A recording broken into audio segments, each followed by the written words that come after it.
Mayong gabi sa tibok na 3rd District of Leyte sa mga naminaw diha sa Leyte, Tabango, Leyte, San Isidro, Leyte, Calubian, Leyte.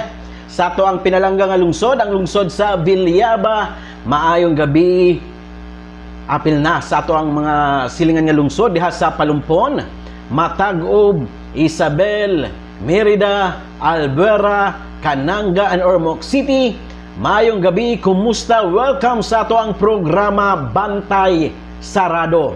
Ako ang inyong makauban sa sulod sa usa ka oras hangtod alas 7, kini si Rani Arsenas.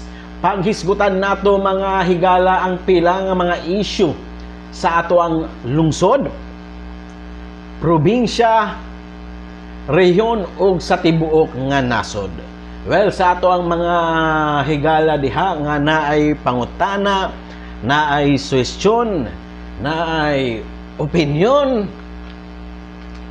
o komento, pwede mo mag-text sa ato ang text line, mga higala. Pwede mo mag-text sa ato ang temporary text line. So, sa ato ang temporary text line, pwede mo mag-text sa 0915 548-9719.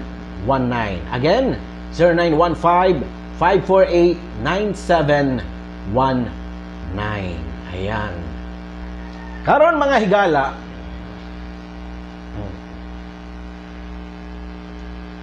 natapaghisgutan nga pila nga mga issue sa ato ang probinsya, sa ato ang nasod. Unahon nato mga higala kining mainit talaga, no? Papagrabe ang away between ng mga Marcos at Duterte. After the filing of several impeachment complaints against Vice President Sara Duterte, karon naman, tinanggal na sila Vice President Sara Duterte at dating mga Pangulo, including former President Rodrigo Roa Duterte, na maging miyembro ng National Security Council. Ayan, ingon diri sa ato ang balita, Malacanang dinepensahan ang Executive Order number 81 o ang reorganisasyon ng National Security Council kung saan tinanggal ang Vice President at dating Pangulo sa mga miyembro. Ingon diri, dinipensa ng Malacanang ang layunin ng Executive Order number 81 na inilabas ni Pangulong Ferdinand Marcos Jr. na naglalayong i-reorganisa at gawing mas epesyente ang membership ng National Security Council o NSC. Ayon kay Executive Secretary Lucas Bersamin, ang reorganisasyon ay para gawing mas epektibo ang National Security Council sa pagtugon sa mga issue ng pambansang seguridad. Sa ilalim ng bagong executive order, tinanggal ang Vice Presidente at mga dating Pangulo ng bansa bilang miyembro ng National Security Council. Ipinaliwanag ni Bersamin na kasalukuyang hindi kinukonsiderang relevant ang papel ng Vice Presidente sa mga responsibilidad ng National Security Council. Ingon kay Bersamin, Executive Order number 81 Series of 2024 is issued to reorganize and streamline the membership of the National Security Council. At the moment, the Vice President is not considered relevant to the responsibilities of membership in the National Security Council. Nonetheless, when the need arises, the executive order reserves to the President the power to add members or advisor. Gayon pa man, binigyang diin niya na may kapangyarihan pa rin ang Pangulo na magdagdag ng mga miyembro o tagapayo kung kinakailangan. Napag-alaman din na hindi ito ang unang beses na nagkaroon ng pagbabago sa organisasyon ng National Security Council sa mga nakaraang administrasyon tulad ng sa ilalim ng liderato ni na dating Pangulong Fidel Ramos at Gloria Macapagal Arroyo. Nagkaroon din ng mga reorganisasyon sa nasabing konseho. Ang reorganisasyon ng National Security Council ay bahagi ng mga hakbangin ng administrasyon ni Pangulong Marcos Jr. upang mapahusay ang mga proseso at gawain sa ilalim ng konseho na itinuturing na mahalaga sa pagsusulong ng pambansang seguridad ng bansa. Do you think, mga higala, na this act, this executive order was signed by the President just because that the Vice President is not considered as relevant at this point in time? Do you think maulang kini ang rason ngano nga tinanggal si Vice President Sara Duterte at dating mga pangulo, including former President Rodrigo Roa Duterte na maging kaparte ng National Security Council, is just because irrelevant sila at this point in time? Or there is a bigger reason why they did this? Diba? Una na nakikita ko why the President signed this executive order number 81 is to ensure na walang maglilik na mga information as to security, as to national security. Kasi because of the current dilito or away between ng mga Marcos at Duterte, posible maapektuhan ang seguridad ng Pilipinas, ang pambansang seguridad ng Pilipinas. Ngano, di ba? Siyempre, ang mga pinag-uusapan diha in this National Security Council are very confidential. Because it speaks about security, not just within the municipality, but throughout the country. And because of this current feud between the group ng mga Marcos at mga Duterte, baka maapektuhan if this group or grupo ng mga Duterte ay magiging kaparte ng National Security Council. In short, para sa ako, dili na. Diba? Wala nang trust. Diba? Si President Bongbong Marcos sa mga Duterte, especially kay Vice President Sara Duterte, given the fact that Vice President Sara Duterte, diba, nag-threat, diba, sa ilaha, diba, nag-burst out kini si Vice President Sara Duterte through social media, wherein she threatened to kill President Bongbong Marcos, First Lady Liza Marcos, and House Speaker Ferdinand Martin F.M. Romualdez. Diba? Do you think that burst out, that statement by the Vice President will be taken as light ng grupo ng mga Marcos or ng Marcos administration? Di ba? Hindi. Kasi, ingon pa, a mere threat, di ba? A mere threat to the life of the President. A mere threat to the life of the President is already punishable under the law.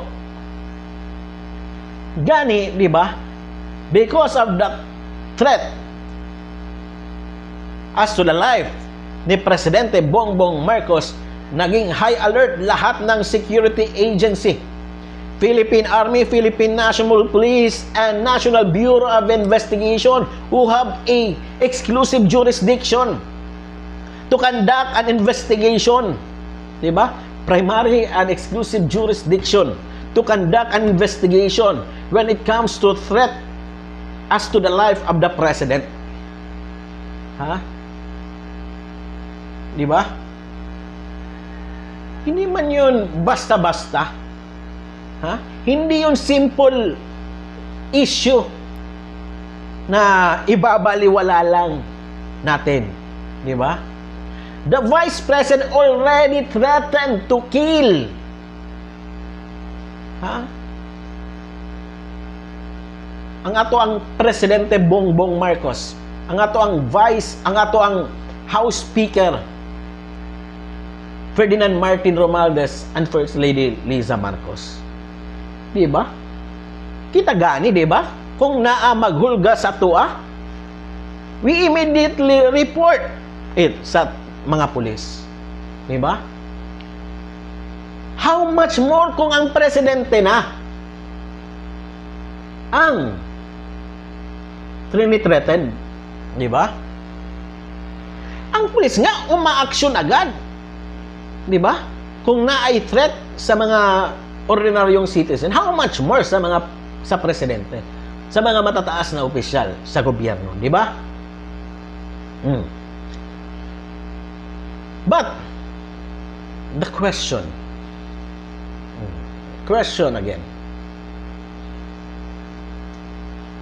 do you think the Vice President is irrelevant at this point in time?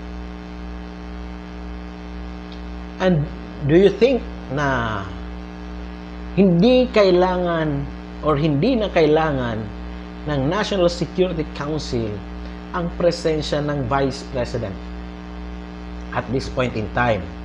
But ingon ni Executive Secretary Lucas Bersamin, they're not closing the possibility na magdagdag pa ang presidente, diba? Ng mga members or advisors. Yan. Mao ito, di ba? Do you think hindi na maging relevant? Actually, to be fair naman kay Vice President Sara Duterte, we shall not underestimate Vice President Sara Duterte, given the fact that she is a lawyer. She is a lawyer. The lawyer knows the law. Diba? His father, the former President Rodrigo Roa Duterte, who was also excluded in the National Security Council, is also a lawyer. Gani, this reorganization was questioned by former President Rodrigo Roa Duterte before. Ngano nga dili na siya iniimbitahan ng National Security Council. Di ba? Kasi, as you can see, there are information. Mao naman kini, ang problema. Kasi there is also mga information being fed sa office of the Vice President, which may affect our national security. Diba? And I know for sure that Vice President Sara Duterte has a lot of ideas to share to strengthen our national security. Being a lawyer, diba? He can improve, strengthen the policy as to our national security. Diba? As a lawyer. Malaking tulong sa national security. Mao to dihang pangutana, is she really irrelevant? Or the President ay hindi lang nagtitiwala sa mga Duterte, kay Vice President Sara Duterte at kay former President Rodrigo Roa Duterte? Reason why tinanggal sila, di ba? Para di halata sinama lahat ng mga dating presidente, di ba? Pero mao kini ang ato ang nakikita. The Vice President is not irrelevant at this point in time. She has the knowledge, she has the capability to help our National Security Council. Being a lawyer, di ba? she can improve and strengthen the policy pertaining to national security. But I know it is not the only reason. It is not the main reason nga no tinanggal sila. It is because ay hindi na nagtitiwala si Presidente Bongbong Marcos or ang mga Marcos sa mga Duterte.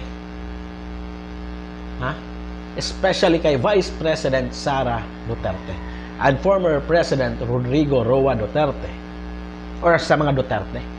Kay kini ng mga Duterte, di ba? Makita man nato sa social media on how they attack, how they criticize the Marcos administration. Di ba? No holds barred, di ba? Kahit mga bad words, mga hindi magagandang salita, sinasabi. Di ba? And this is the reason why, sa ako ang nakikita, why tinanggal ang mga Duterte, Vice President Sara Duterte and former President Rodrigo Roa Duterte to be a part ng National Security Council dahil hindi na nagtitiwala sa kanila ang Presidente. And nakikita ng Presidente ang gulo na pwede nilang maidulot.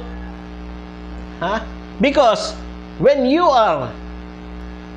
these two, Vice President Sara Duterte and former President Rodrigo Roa Duterte will still continue to be a part of the National Security Council, they can influence other members ng National Security Council. They can distract, di ba? Ang main objective ng National Security Council. Worse, maybe there can be mga information that will leak. Di ba? Especially, nakita man nato, di ba? Hindi nagdadalawang isip ang mga Duterte. Pag may gusto silang sabihin, may gusto silang gagawin at sasabihin talaga nila. Maukin ang problema. What if the information that they will leak, diba, will affect the national security ng Pilipinas? Mao ito ang problema. Kasi if na mga confidential information na mag-leak from the National Security Council at mapunta kini sa mga kalaban, sa mga terorista, sa mga rebelde, di ba? They can use this information on their own advantage, di ba? Na mas makapagrabe pa sa problema ng insurhensya dire sa Pilipinas, di ba? Mao ito. Una, hindi na nagtitiwala ang presidente ang Presidente Marcos sa mga Duterte. Pangalawa, nakikita ng presidente ang posibilidad na makapanggulo kini nga mga Duterte sa layunin ng National Security Council. At pangatlo, kinakatakot ng presidente ang posibilidad na mayroong mga impormasyon, confidential information with regards to national security ang possible mag-leak if kini nga mga Duterte will continue to be a part of the National Security Council.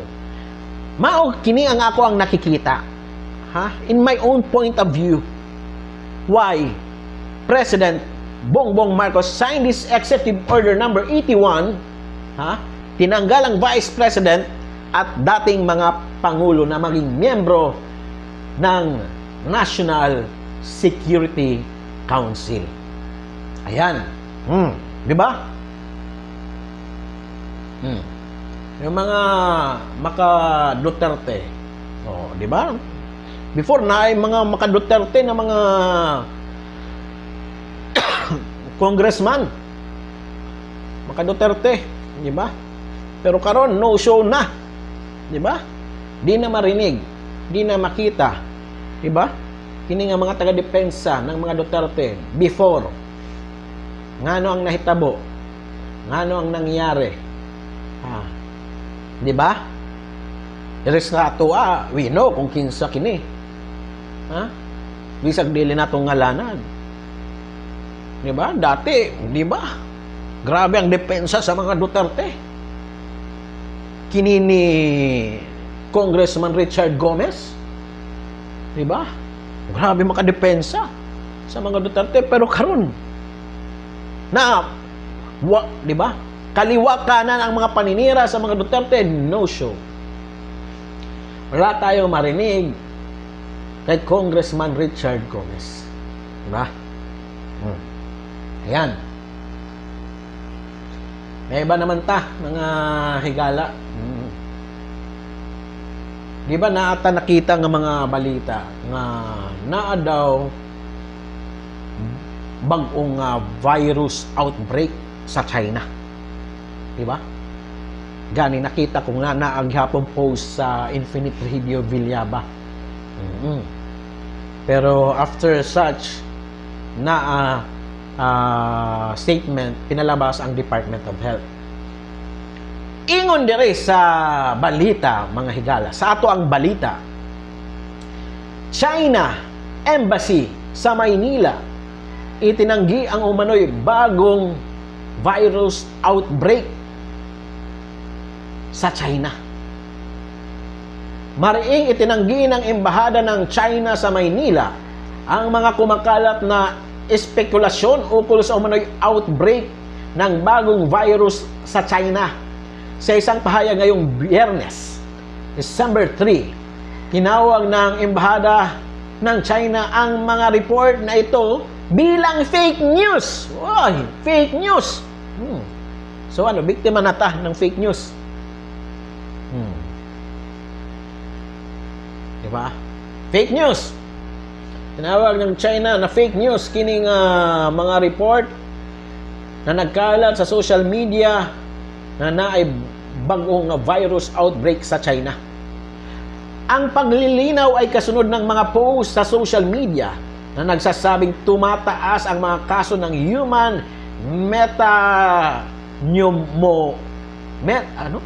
ang mga kaso ng human metapneumovirus sa China.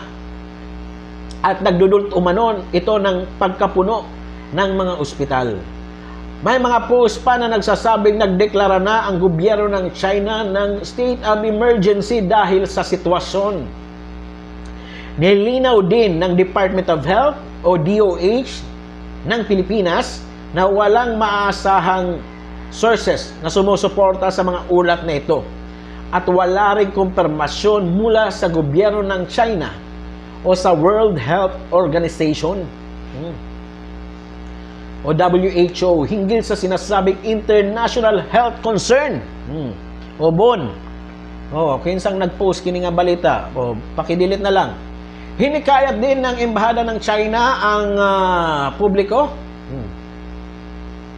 Pinayuhan ng DOH ang publiko na mag-ingat sa pagpapakalat ng hindi beripikadong impormasyon at yaking mula sa mga lehitimong source ang anumang balita na may kinalaman sa kalusugan. Hinikayat din ng Embahada ng China ang publiko na huwag maniwala sa mga maling impormasyon na nagdudulot ng hindi kinakailangang takot at pagkabahala. Mao kinang akong ingon, mga higala. Well, hindi maiwasan na minsan hindi tayo perfecto. Na sometimes we get information, diba? Unverified. Tao lamang tayo at nagkakamali. However, we can avoid kining increasing cases of fake news, di ba? Being circulated sa social media. Di ba? Not just kining mga virus, mga higala. Speaking of that, but well, maraming na alarma. Kanina? Nag-viral talaga di ba? Nag-viral talaga kining balita nga naibagong virus outbreak sa China. Maraming naalarma kasi basic unya. Oo. Bumalik na naman tayo sa dati. Na naay mga quarantine, di ba? Naay mga naay mga sanitation checkpoint, di ba? Di ba? During the COVID-19, na naay simple lang ang ubo. Ayun, quarantine agad. Di ba? Isolate agad para hindi makapanhawa. Imagine how gaano kahirap ang sitwasyon that time. Di ba? During that time, di ba? Nung outbreak ng COVID-19, maraming nawalan ng negosyo. Maraming nawalan ng trabaho. Diba? And iba na naapektuhan ang mga mental health, diba? Because of that COVID-19 outbreak. And naagihapon pila nga mga kinabuhi ang nasayang because of that outbreak, COVID-19 outbreak. And imagine how pricey, di ba? Gano kamahal ang mga bilihin that time. Bisag ang mga alcohol, grabe ang presyo. Di ba? Ang mga face mask, grabe ang presyo. Pero karon makita nato tagpila na lang ang face mask. Tag 2, tag 3, di ba? Pero before, di ba, tag 50. Grabe ang overpricing that time. Grabe ang pricing that time. And mao nga, di ba, hindi nakakapagtaka na kanina marami ang naalarma because of this post kini nga mga report nga nagkalat sa social media nga naay bag-o nga outbreak sa China. And if you could remember that COVID-19 gikan gihapon diha sa China, di ba? So di nakakapagtaka nga nga nag-viral at naalarmang mga tao because it is because sa ato ang na-experience before during the COVID-19 outbreak. And di ba? Let's don't pagrabihin kining sitwasyon na mas tatakutin pa natin ang publiko, di ba?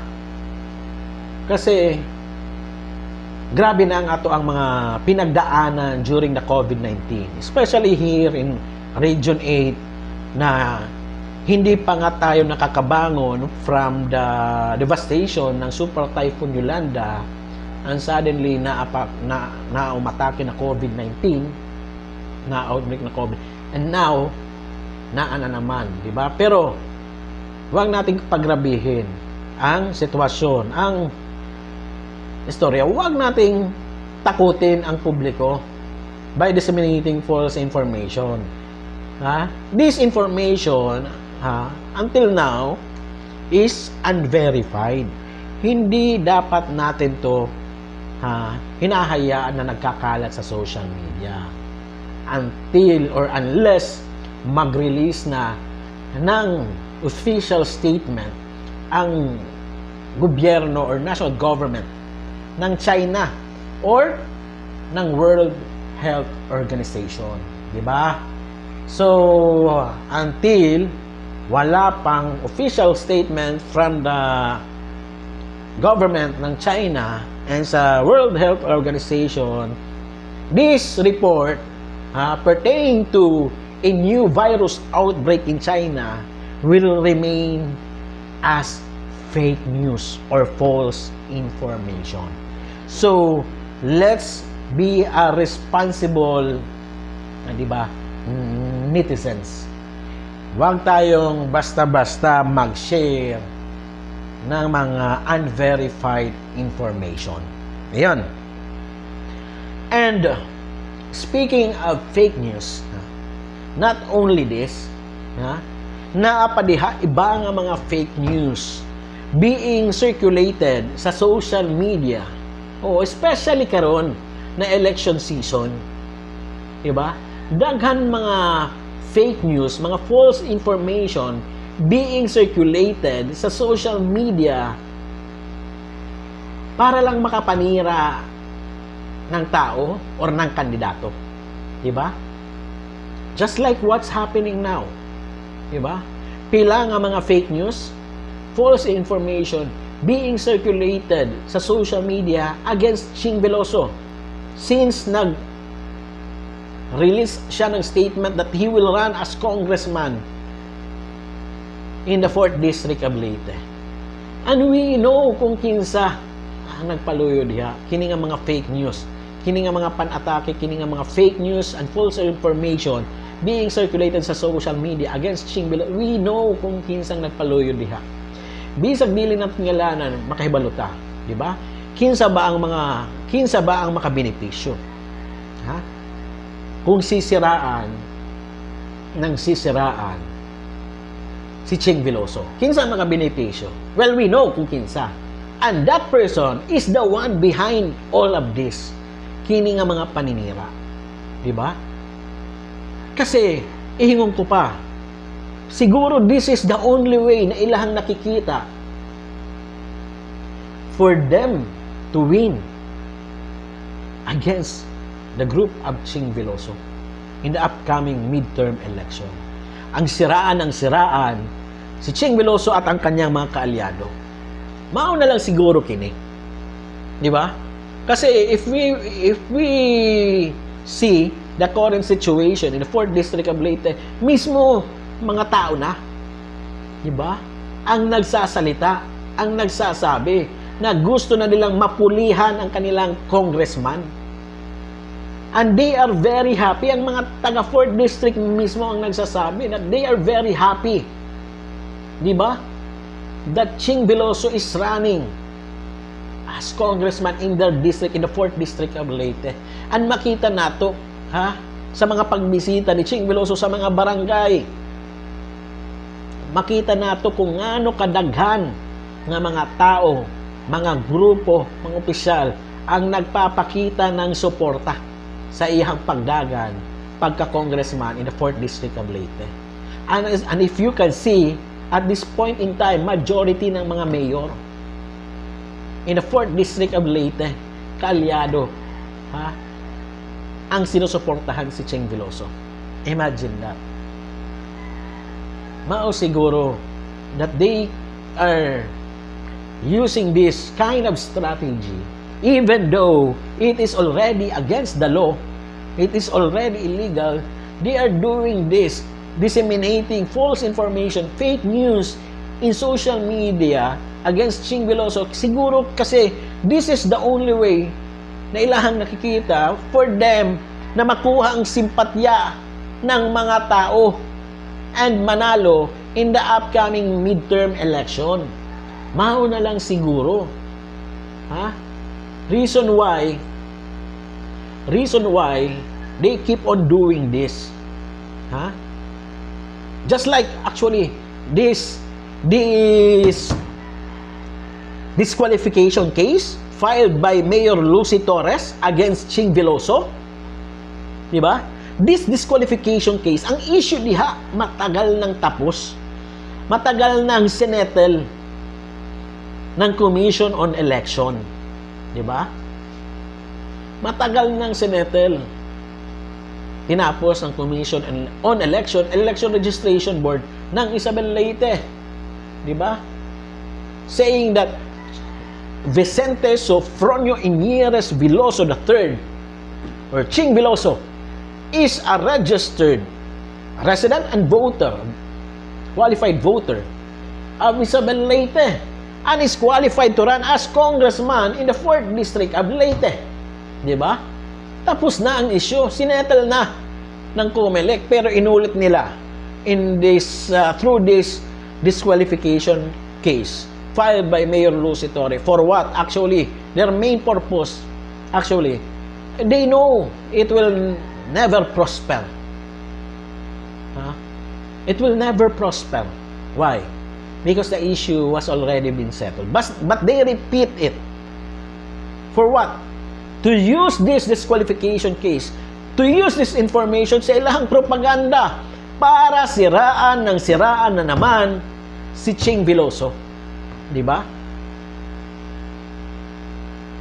Mao ito. Di ba? Mao ito ang nakikita. Kasi they're very desperate na. Di ba? They are very desperate na that they're willing to do everything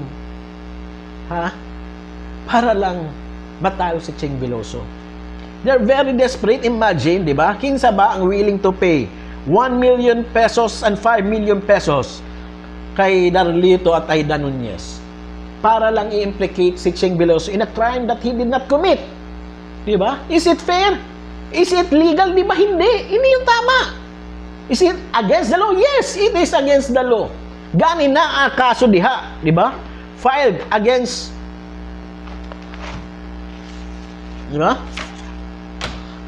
Na ang kaso diha filed against Congressman Richard Gomez of 4th District of Leyte, Tabango, Leyte, Mayor Bernard Jonathan Benjo Remandaban, Attorney Rem Beryl Veloso of San Isidro, Leyte, Police Executive Master Sergeant Samson Picardal, Patrolman Fernando Songalia Jr., and 8 other John Does, as well as Police Colonel Arwin Tadeo, the Regional Director of the Criminal Investigation Detection Group, Regional Office Region 8, Tacloban City, Ormoc City. Ngano kini nga kaso? This case, complaint affidavit, was filed by Barangay Chairman Albert Morilla through a special power of attorney by Darlito Sevilla Nunez.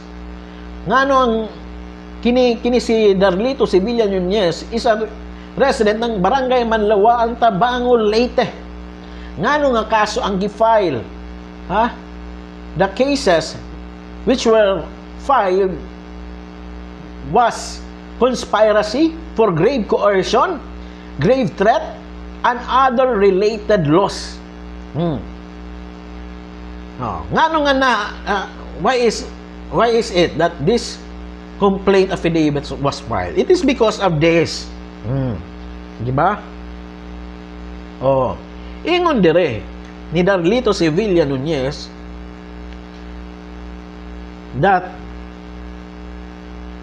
na ang mga tulo ka miyembro 3 times nga naay mga miyembro ng Criminal Investigation and Detection Group, Regional Office Region 8 Tacloban, nagikan Tacloban City and Ormoc City, ang 3 times nagbisita sa ilaha in September 2024, last year, di ba? September, wherein he was coerced, intimidated, tinakot, di ba? To execute a sworn affidavit, di ba? To implicate former Congressman Vicente Ching Veloso to be the mastermind in the killing of Anthony Nunez, his brother, in 2016. He also told me, di ba? Sinabihan din si Kapitan Morilla ni Darlito Sevilla Nunez that the CIDG police were offering livelihood in Manila, 24-hour security, and 5 million pesos. Diba?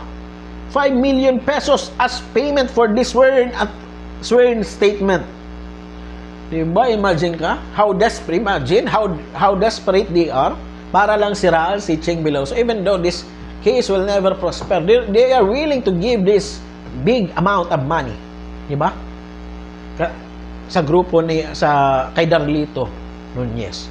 Pero murag naanghelan si Ching Veloso in this. Why? Mas kinampihan si Ching Veloso ni Darlito Sevilla Nunez. Di ba? Instead, si Congressman Richard Gomez ang nakasuhan. Si Mayor Benjo Remandaban ng Tabangon Leyte ang nakasuhan. Di ba? At kini si Attorney Rem Beryl Veloso at mga taga Criminal Investigation Detection Group. Imagine, di ba? How desperate they are. 5 million.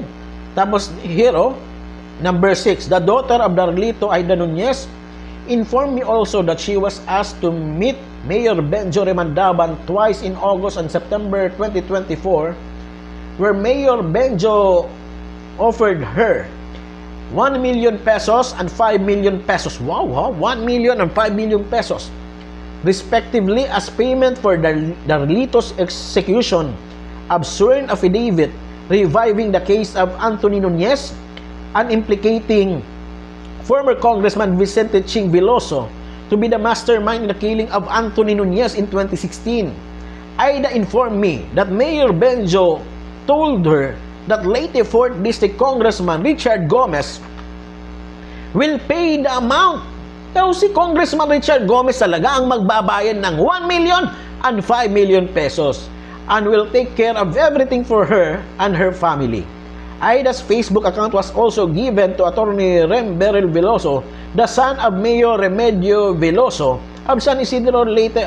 Kini pala si Attorney Rem Beryl Veloso, anak ni Mayor Remedio Bebot Veloso of San Isidro Leyte, so that Attorney Rem could contact her, di ba?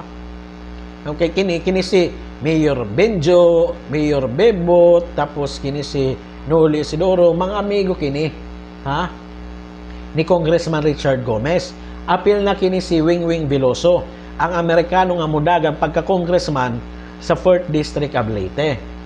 Di ba? So imagine mga higala, how desperate they are. Di ba?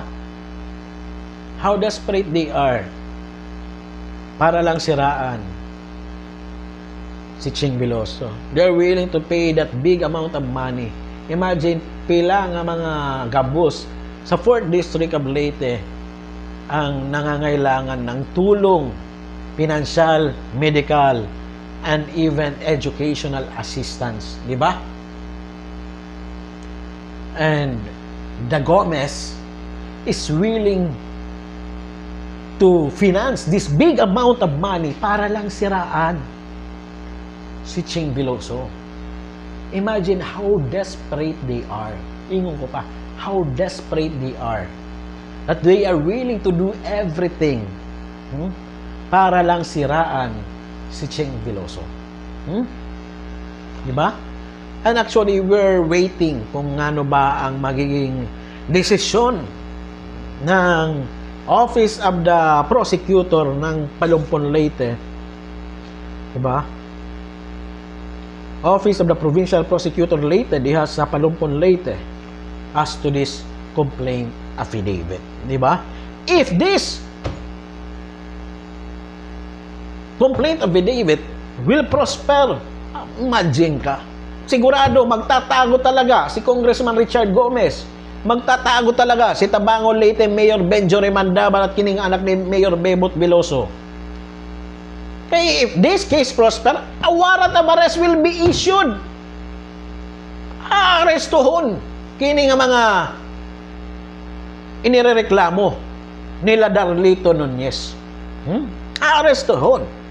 Including kini nga mga members ng Criminal Investigation Detection Group. Di ba? Imagine. Mao ka naman kini ang problema sa ato ang, well, we're not saying na lahat ng mga uniform personnel ganito. Ha?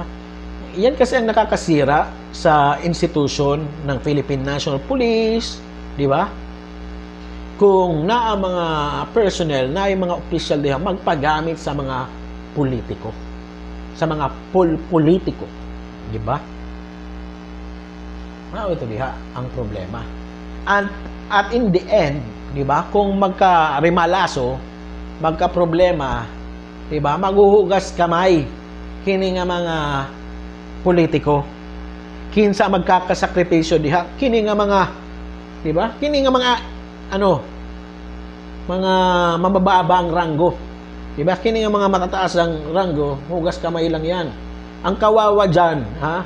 Kini nga patrolman Fernando Songalia Jr., diba? PO1 pa lang.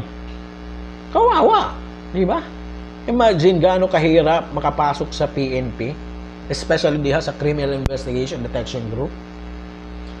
Tapos, sa isang iglap, mawawala. Just because sumunod ka lang sa utos ng nakakataas, maudihang problema. Diba? Follow until follow no more. Maudihang problema. But, diba, sa mga mabababang ranggo, you have the right to refuse an order if it is illegal or against the law. Mahirap na susundin mo lahat ng utos ng nakakataas sa iyo, ng mga senior mo, ha? Even though mali na or salungat na sa batas. Kasi in the end, hindi paghuhugas kamay lang yan. Kinsa ang sasakripisyo diha. Diba? Ang mga mabababa ang ranggo. Mao ito. That's the reality. That's the sad reality. Diba? That's the sad reality. Maghuhugas kamay lang yan. Diba? Tapos kini nga mga official diha. Diba? Di come and go. Marirelieve lang yan. Diba? Magkamimista-mista lang yan. Magka-babatch lang yan. Diba? Ang logi talaga, ang mga non-commissioned personnel ng Philippine National Police. Mauti diha. Diba? Diba? Imagine, ang PO1 lang ang kawawa or kini nga mga non-commissioned personnel. And speaking of Congressman Richard Gomez, nakuhang information that this House bill passed by Congressman Richard Gomez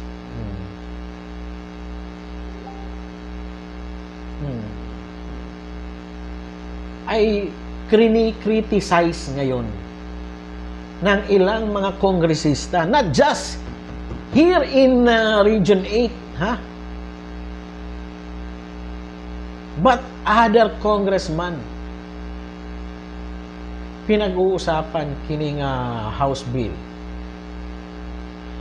passed by Congressman Richard Gomez to create a province of Western Leyte. Di ba? But the issue here, but the problem here, most of these congressmen are not in favor of this House bill passed by Congressman Richard Gomez to create a province of Western Leyte. So, di ba? Kung ayaw ng mga congressman, do you think it will prosper? Hindi, di ba? Di ba? Especially that this House bill was passed without coordination, without informing his fellow congressman in Leyte or in Region 8. Di ba? Without informing the affected municipalities and barangays. Kasi dapat kinonsulta niya ang ibang mga distrito, ang ibang mga municipality. Actually, ingon ko pa, it is not only the 3rd, 4th, and 5th district will be affected. It is also maapektuhan din ang 1st and 2nd district. Gani na ang mga sangguniang bayan, mga legislative body from the 1st and 2nd district who passed a resolution, diba? Who passed a resolution opposing this House Bill number 11077 entitled an Act Creating the Province of Western Leyte as proposed by Representative Richard Gomez from the 4th District of Leyte. Diba? Diba? In the 1st District, ang Sangguniang Bayan ng San Miguel Leyte already passed a resolution, di ba, expressing staunch opposition to House Bill number 11077 entitled An Act Creating the Province of Western Leyte as proposed by Representative Richard Gomez from the 4th District of Leyte. Whereas the House of Representatives through Representative Richard Gomez of the 4th District of Leyte has introduced House Bill number 11077, which seeks to create a new province to be known as the Province of Western Leyte. Whereas dividing the Province of Leyte based on the proposed legislation would disrupt, makakapekto, diba, the strong sense of unity. Makakasira ng pagkakaisa and shared identity among Leyteños, which have been fostered over generations of cooperation and solidarity. Whereas creating a new province would result in additional administrative cost, duplication of governance structures, and potential inefficiencies without clear evidence of significant socio-economic benefits for the constituents. Whereas the bill introduced by Representative Gomez should embody the inherent right of the affected people to be informed with the said new divisions, and the people should at least be actively involved in the fruitful discussion related to the said bill.